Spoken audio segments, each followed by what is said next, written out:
with our first case, which is presented by, let me see, Elonroad. That's right. Are you there, Karin?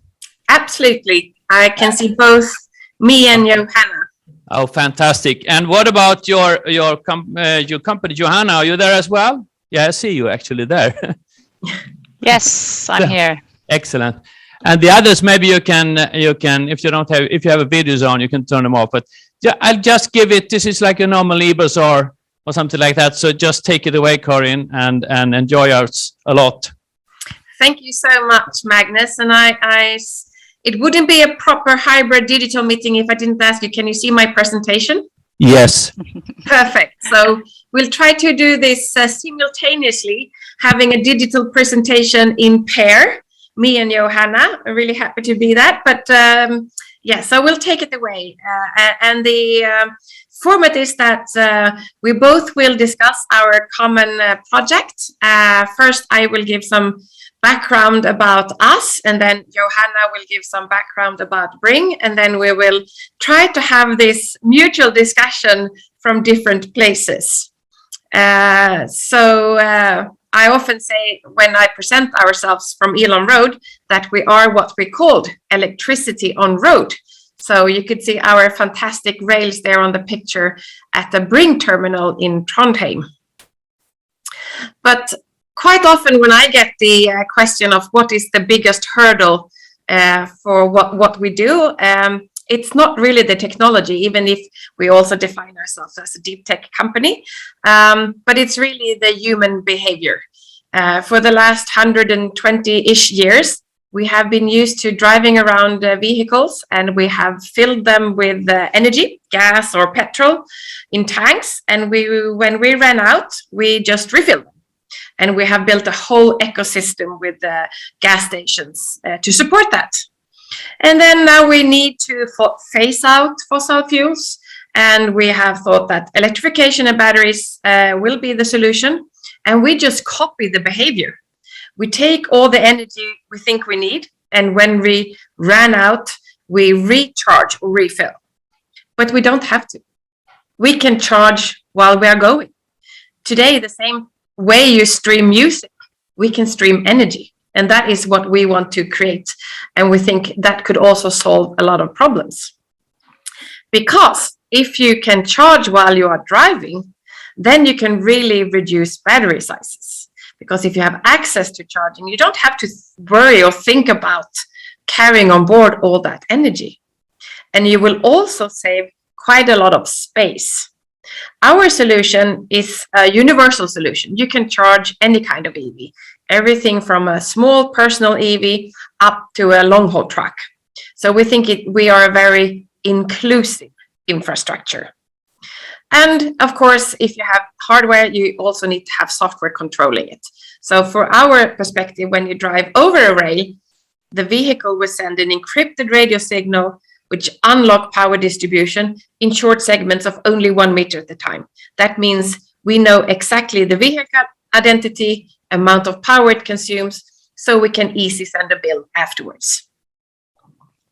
And today we do have a traction of the main target areas that we have identified. It's logistics, it's ports and mines, obviously, where you have very repetitive transportation patterns and you want to have uptime. High uptime, our solution is ideal, but also on public roads. And today, actually, we're getting a visit from the Italian Transport Administration here in Lund to demonstrate the project that we have here in Lund. And now I leave over to you, Johanna.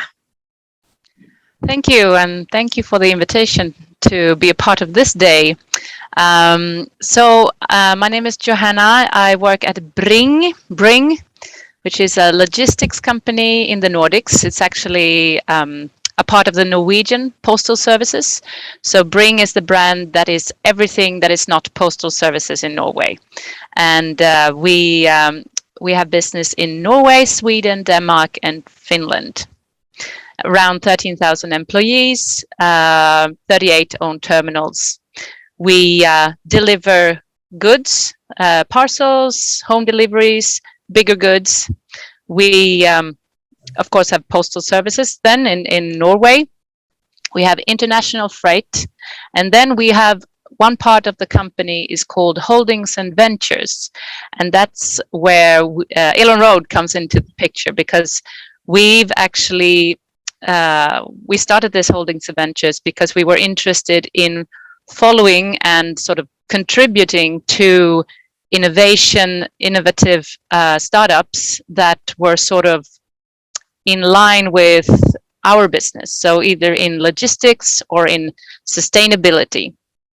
And so we've actually invested in Elonroad, which I'm very happy about. And I think the reason for doing so in the beginning was, as Karin was mentioning, we see the battery sizes in our trucks getting bigger and bigger. And of course, we want to have as much weight as possible for transporting goods, not carrying around batteries. So we were interested in the electric road idea.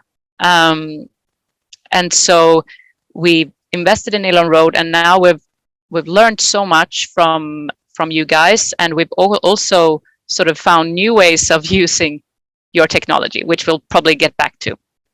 You can change the slide there. And so our environmental goal at Bring is to, by the end of 2025, to only use renewable energy sources in buildings and vehicles.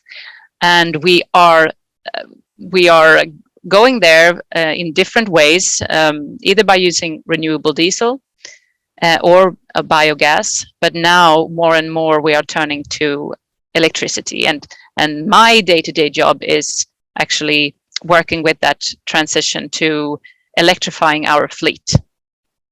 And so what we have been discussing with Elonroad is actually charging at terminals, so in parking spaces, which would, for us, mean not so much hassle with big cables, not the risk of trucks running into chargers, etc. And this was sort of almost like a bonus that we've sort of discovered afterwards, that we're having these discussions. So yeah, back to you, Karin.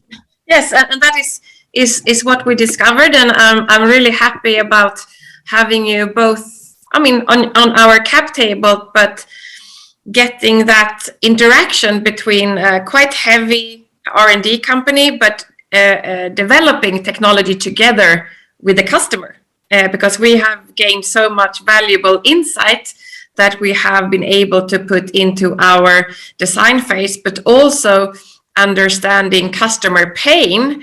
And as you said, Johanna, we have our electrical roads, dynamic charging. But then when we started talking and we saw that the pain here and now was perhaps more of at the terminals, where you took time, and it's sometimes not really possible to find the space to retrofit existing buildings with charging points. And I know that you have quite high ambition in the transition, and that is what we hear in the market, that companies and industries, they want to electrify quick. But perhaps, Johanna, you can say some of the issues that you encounter when you want to electrify. Yeah, of course. I'm just I'm laughing because there's so much you can do in theory, but then in like when we're actually getting vehicles to be able to use, we find that the charging inlet is at the front of the car, and we want to back up to the terminal in order to load our truck. So these sort of very we are a very, very practical, hands-on business, and we run into these issues that you can't sort of solve in theory. But now when and that's why it's so good to be in a space where we are not sort of really a client of yours. We are doing this together. Yeah, and we express what kind of issues we run into. And we get very relevant input from you guys, which is very valuable for us. Yes, So what we have learned and then developed, and we think it could be a huge bestseller for next year, is the stationary parking. And you can see here on the left side, we have installed it in Trondheim, so they are up and running, and we are planning to do it on a long haul truck. But it's not only the charging points; it's also getting sufficient with power to the buildings and increasing perhaps grid capacity. It's a lot of questions that fleets who want to electrify occur. So if the combustion engine had those 100 years to develop ecosystem, we need to do it in less than 10 years. So I'm really happy about this collaboration, and I hope that if someone else has ideas or inputs, we're happy to receive them, because it's all about making the shift go quicker. And I'm happy that we are doing that together, Johanna. Me too. Yeah. And that is our contact details if you want to reach out. And I know that I can warmly recommend Bring as investors. We have had great supports. So happy to participate in this. Great, Karin. This is another very, very good story, and we love to work with you guys as well, of course. And we're happy to see the progress, even if it should be faster. We have a lot of things to do, but it's really a great company to work with. So we will not have any questions at this point of time because we're running out of time, but there will be many more opportunities, as you know. So thank you so much for your contribution and participation, and talk to you soon. Bye-bye.